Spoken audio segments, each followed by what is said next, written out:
Likha sa panibagong araw na aming haharapin, naway ikaw ang gumabay sa amin. Dulutan mo kami ng iyong awa at buksan ang aming puso at isipan sa tamang gawa.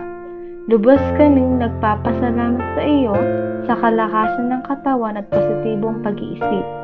Sa kabila ng mga pagsubok at paghihirap dala ng pandemya, ikaw ang magsilbing ilaw at tanggulan ng bawat isa.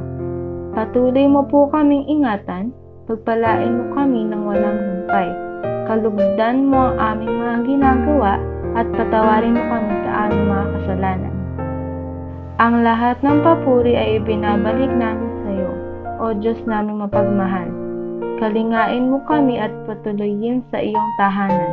Ang mga samot dalangin ay itinataas namin sa iyong matamis na pangalan, Panginoong Hesukristo, tagapagligtas ng buong sangkatauhan ngayon at magpasawalang hanggan.